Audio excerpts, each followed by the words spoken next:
2024 లేదా 25లో డిగ్రీ లేదా బీటెక్ చదివారా? సాఫ్ట్‌వేర్ జాబ్ కోసం ఎదురు చూస్తున్నారా? అయితే కోడ్ జ్ఞాన్ 100 డేస్ కోర్సులో చేరండి, జాబ్ సాధించండి.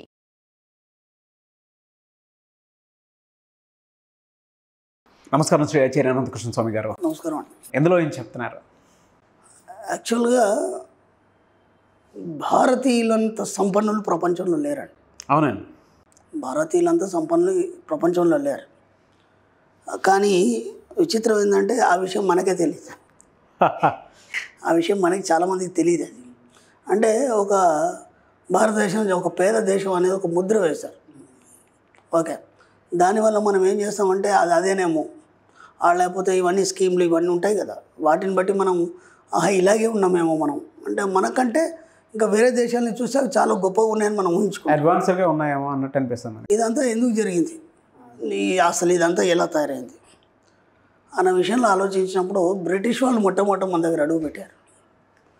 బ్రిటిష్ వాళ్ళు మన దగ్గర అడుగు పెట్టినప్పుడు ఒక అధికారిని పంపించారు. భారతదేశాన్ని మనం పరిపాలించగలమా, ఎలా పరిపాలిస్తాం ఒక్కసారి వెరిఫై చేసి రమ్మని పంపించాడు. వాడు భారతదేశం అంతా తిరిగాడు. వాడి పేరు మెకాలే. భారతదేశం అంతా తిరిగి అన్నాడు కదా, భారతీయులను మనం పరిపాలించడం చాలా కష్టం. అర్థమైందా? కమెంట్ చేయడం కానీ పరిపాలించడం కానీ చాలా కష్టం. ఎందుకంటే విచిత్రం ఏంటంటే వాడి దగ్గర ఏమైనా లేకపోతే మనం కమెంట్ చేస్తే వింటాడు వాడు.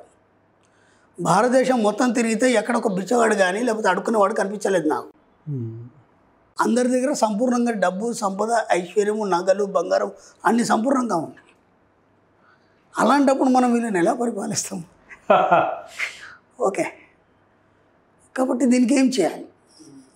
చక్కని రచన చేయాలి. దీన్ని ఎలా పరిపాలించాలి, వీళ్ళని మనం ఏం చేయాలి, వాళ్ళ ఉనికి వాళ్ళకి తెలియకుండా చేయాలి అనే విధానంలో మెఘాలయ విద్యా విధానం అనేది ప్రవేశపెట్టాడు ఆయన. ఓకేనా? అంటే ఏం చేయాలంటే అంతకుముందు ఏంటంటే మనకి గురుకులాలు ఉండేవి.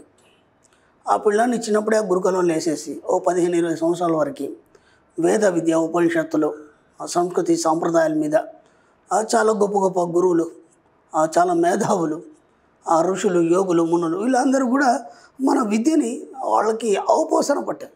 అవును, నేర్చుకోవడం వేరే, అవపోసన పట్టడం వేరే. అలా ప్రతి దగ్గర కూడా మనకి అన్ని రకాల విద్యల్ని పునికి పుచ్చుకొని ఒక భారతీయుడు అంటే ఎలాంటి భయం లేకుండా నిర్భయంగా స్వేచ్ఛగా అన్ని రకాలుగా సంపూర్ణంగా జీవనం అనేది సాగించారు అప్పుడు. ఓకేనా?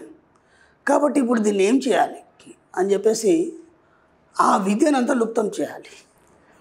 ఆ విద్యనంతా లుప్తం చేయాలి. ఎందుకంటే డబ్బు, సంపద, ఐశ్వర్యం గురించి అన్నీ తెలుసు. ఓకే, ఆర్థిక విధి విధానాల గురించి అన్నీ తెలుసు. ఎందుకంటే ఈరోజు కూడా చాణక్యుడు రాసిన అర్థశాస్త్రాన్ని ప్రపంచం మొత్తం పాటిస్తారు దాన్ని. ఓకేనా? ఎంత గ్రేట్! చాణక్యుడు రాసినటువంటి ఆర్థిక శాస్త్రాన్ని ప్రపంచవ్యాప్తంగా దాన్ని ఇంప్లిమెంట్ చేస్తారంటే మాటలు కాదు కదా. కాబట్టి అన్ని రంగాల్లో మనం అంత నిపుణులుగా ఉన్నాం, అంత ఆరితేరున్నాం. కాబట్టి ముందుగా ఈ యొక్క గురుకులాల్ని వీటిని తీసేయాలి. ఓకే, తీసేసి వాళ్ళ విద్యా విధానాన్ని ప్రవేశపెట్టాలి. దానివల్ల ఏమైపోతుందంటే మన సంస్కృతి సాంప్రదాయాలు కానీ లేదంటే ఆర్థిక విధి విధానాలు కానీ జీవించే విధి విధానం కానీ అవన్నీ మర్చిపోయి, ఓకేనా, ఇప్పుడు ఏటివాడు ఏం చెప్తే అది వినే స్థితికి మనం రావాలి. ఓకే, అనే దాని మీద ఒక మంచి ప్లానింగ్ జరిగింది. అలా అలా అలా అలా ఈ 200 సంవత్సరాల పరిపాలనలో మన యొక్క సంస్కృతి సాంప్రదాయాలు, మన విద్యా విధానము, వేదాలు, ఉపనిషత్తులు ఇవన్నీ మనం మర్చిపోవడం జరిగింది. అందుకని ఇవన్నీ ఆర్థిక ఇబ్బందులు పడుతున్నాం మనం. కాబట్టి ఇదంతా ఇప్పుడు ఈ మణిమంత్ర అనేది లేకపోతే విశ్వానికి సంబంధించినటువంటి కాస్మాలజీ అనేది, విశ్వదర్శన శాస్త్రం అనేది ఇదంతా మన భారతీయుల విద్యా విధానం. కాబట్టి ఆ విద్య ఉన్నప్పుడు మనం ఎవరికి చనకలేదు. ఎందుకంటే ఎలా సంపాదించుకోవాలో తెలుసు, ఎలా ఉండాలో తెలుసు, జీవన విధానం ఏంటి తెలుసు.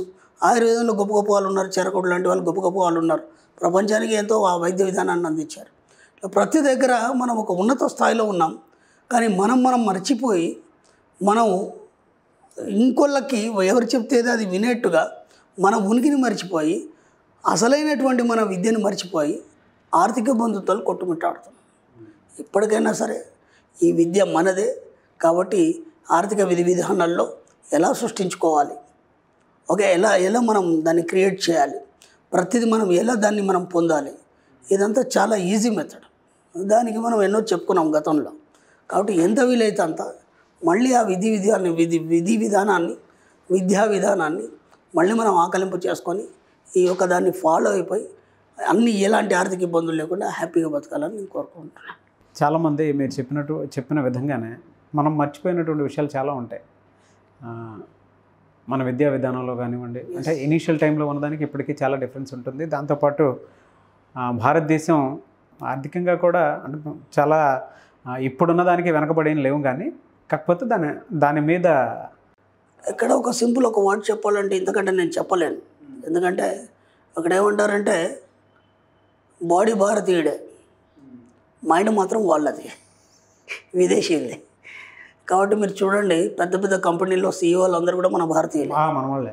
ఎంత గొప్ప మేధావులు ఉంటే ఒక కంపెనీకి సీఈఓ అవుతాడు, మనకు లక్షల్లో ఇస్తున్నారు, వాళ్ళు కోట్లలో సంపాదిస్తారు. అది మనం తెలుసుకుంటే చాలు. ఇంతకంటే నేను ఈ సబ్జెక్ట్ మీద మాట్లాడదలుచుకోలేదు. సబ్జెక్ట్ యొక్క గొప్పతనం చెప్తున్నాను. ఈ సబ్జెక్టు మనదే, భారతీయులదే అని చెప్తున్నాను. అది చెప్పడానికి కొద్దిగా నేను ఇంటిచ్చాను అంతే. ఏదన్నా అంతే సార్, సబ్జెక్ట్ వాస్తవం మాట్లాడుకోవాలి. కానీ ఇది అందరికీ రుచించదు కదా. కొన్ని వాస్తవాలు మాట్లాడినప్పుడు రుచించావు, కానీ కొన్ని మాట్లాడక తప్పదు. ఎందుకంటే ఒక భారతీయుడిగా నాకు ఒక పెయిన్ అనేది ఉంటుంది. ఇంత మంచి సబ్జెక్ట్ ఉంది, దీన్ని పక్కన పెట్టేసి మనకి మొబైల్లో ఎన్నో ప్రోగ్రామ్స్, ఎందుకంటే పనికిరాని అన్నీ వాటిలో మభ్యపెట్టేసి యువతనంతా వాళ్ళ ఒరిజినాలిటీ ఏందో తెలియనీయకుండా వాళ్ళు అలాగే ఉంచడం, వాళ్ళకి ఒక డెవలప్మెంట్ అనేది తెలియకుండా చేయడం అనేది అది ఒక రకంగా బాధాకరమే. ఎందుకంటే అందరూ వ్యసనపరులుగా మారిపోయినారు. మొబైల్ చేతిలో ఉంది అంటే అందుకే ప్రపంచాన్ని మర్చిపోతున్నారు. అది కొద్దిగా పక్క పెట్టేస్తే అసలు మనం ఏందనేది మనం తెలుసుకోవచ్చు. అలా అంటే మరి మీ యూట్యూబ్లో మీ చూసే కదా మేము తెలుసుకున్నామని కూడా అలా అంటారు.